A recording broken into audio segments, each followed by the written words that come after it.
Did you know that small spending habits can quietly drain your wallet? Many people don't realize how little expenses, like ordering food delivery or paying for unused subscriptions, add up over time. It's like having a slow leak in a boat. You don't notice the water coming in until it's too late. Take Sarah, for example. She works hard but always feels like she's behind on her bills.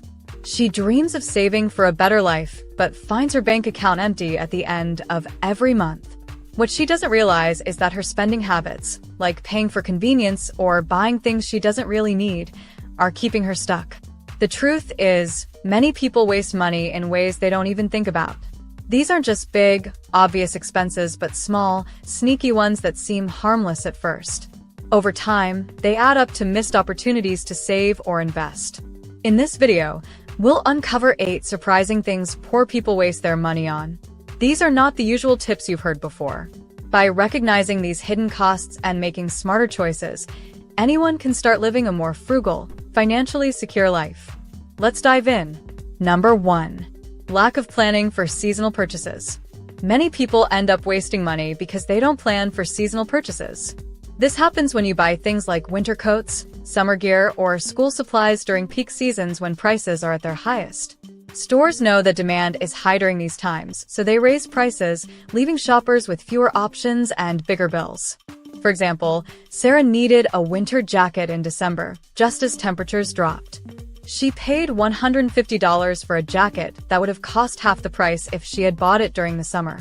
This kind of spending feels unavoidable, but it can be managed with better planning. The trick is to think ahead. Buy winter clothes at the end of the cold season, when stores are clearing out inventory. Grab summer items during the fall when discounts are everywhere. Even school supplies can be purchased off-season if you stock up when sales are running. Planning for seasonal purchases not only saves money but also reduces stress.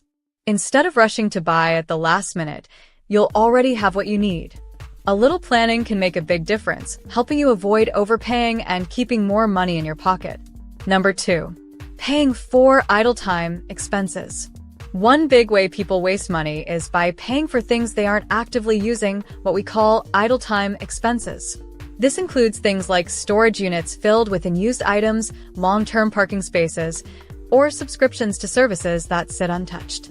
Take Sarah, for example. She rented a storage unit 2 years ago to keep old furniture and boxes. She hasn't touched those items since, but she still pays $80 every month for the unit. That's almost $1,000 a year wasted on storing things she doesn't need or even remember. The same thing happens with gym memberships, streaming services, or online subscriptions. These might have been useful at first, but when they're no longer needed, the costs quietly add up. The solution? Do an audit of what you're paying for but not using. Cancel unused memberships and subscriptions. If you have a storage unit, sell or donate the items you're keeping, then close the unit. For parking or similar services, look for pay-as-you-go options instead.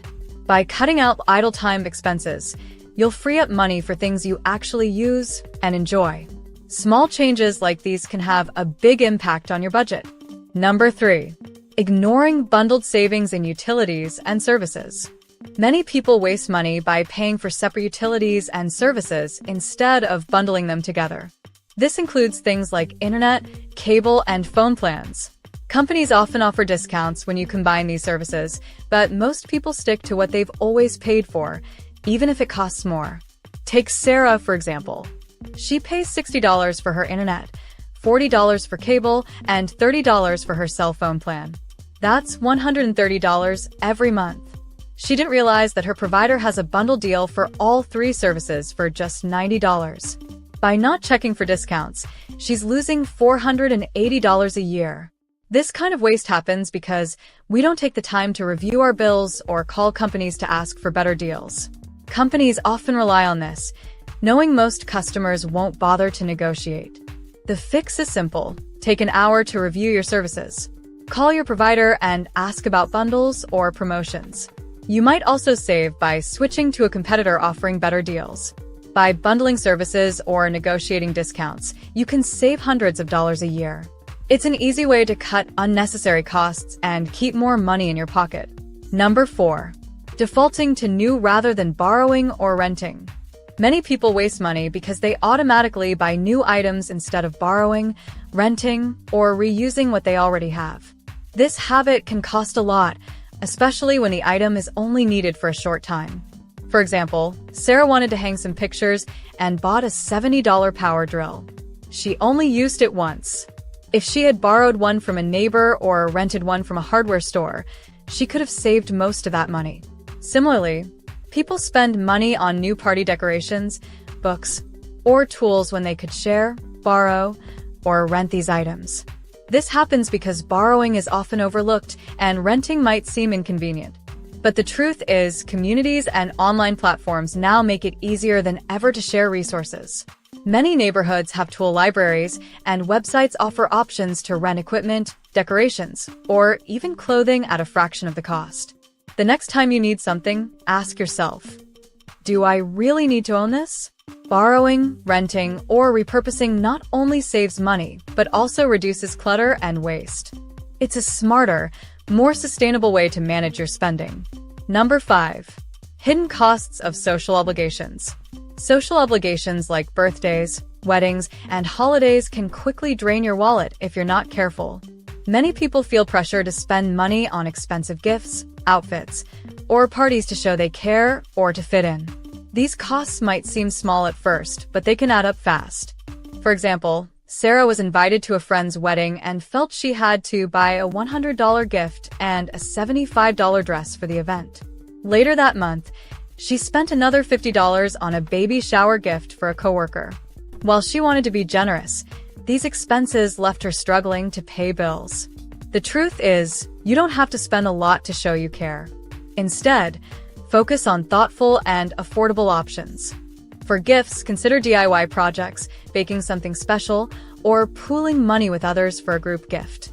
For events, reuse outfits or borrow clothing instead of buying something new.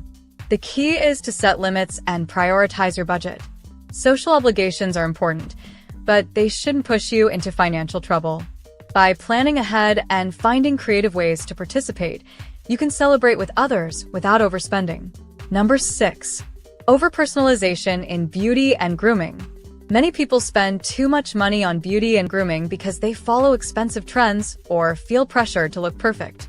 Monthly manicures, brand name skincare products, frequent hair salon visits, and fancy makeup can quickly add up.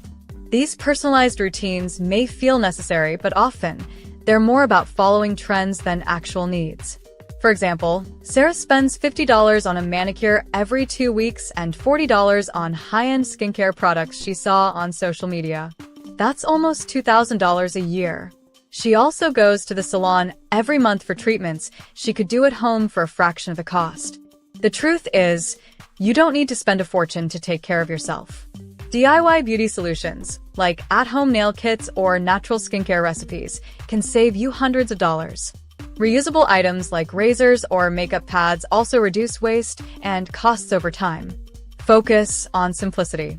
You don't need 10 products for healthy skin or constant salon visits to feel confident. Stick to what works for you and avoid the temptation of expensive trends. By simplifying your routine, you'll save money and still look your best without the guilt of overspending. Number 7. Falling into the trap of zero-interest financing deals. Zero-interest financing deals sound like a great way to buy expensive items, but they can be a trap. Stores use these deals to make you think you're saving money, but if you don't pay off the full balance within the promotional period, you could end up paying high interest rates. For example, Sarah bought a $1,200 couch on a zero-interest plan for 12 months. She thought it was a smart choice because there was no interest. But life got busy, and she missed the final payment. Suddenly, the store charged her interest for the entire year, an extra $400 she didn't plan for. These deals are risky because they create a false sense of affordability. You might buy something you wouldn't normally afford, thinking you'll have plenty of time to pay it off. But unexpected expenses, late payments, or missed deadlines can make these purchases more expensive than paying upfront. The best solution is to save up and pay cash whenever possible. If you must use financing, read the fine print carefully, set up automatic payments, and make sure you pay off the balance before the interest kicks in. Avoiding this trap can save you a lot of money and stress. Number 8. Spending on emotional escapes. When people feel stressed or unhappy, they often spend money on things to feel better in the moment. This is called emotional spending, and it can quietly drain your money. Instead of solving problems, it only gives short-term comfort while making your financial situation worse. For example, Sarah feels frustrated after a long day at work, so she orders takeout for $30 instead of cooking. On the weekend, she shops online, buying clothes she doesn't need just to cheer herself up. At the end of the month, she's surprised to find she spent over $200 on emotional escapes. This type of spending isn't about needs. It's about coping with stress, boredom, or sadness. While it feels good for a moment, the regret often comes later when money is tight. The solution is to find healthier, low-cost ways to deal with emotions. Try going for a walk, listening to music, journaling, or talking to a friend instead of spending money. If you need a treat, set a small budget for it, like $10 for a fun activity. By replacing emotional spending with thoughtful habits, you'll save money and feel more in control of your emotions and finances. Money often disappears in ways we don't even notice. Small habits like paying for things we don't use can quietly add up and leave us struggling. But the good news is, once you understand these hidden traps, you can make changes that have a big impact. The key is to be mindful of where your money goes. You don't have to live without joy or comfort, but you do need to prioritize what matters most. Small changes, like borrowing instead of buying, meal prepping instead of ordering takeout, can free up money to save, invest, or use for something meaningful. Now, if you want to learn how to achieve financial success, then watch this video next. If you made it to this point in the video, please like and subscribe to the channel to see more content like this. Thanks for watching, and I'll see you in the next video.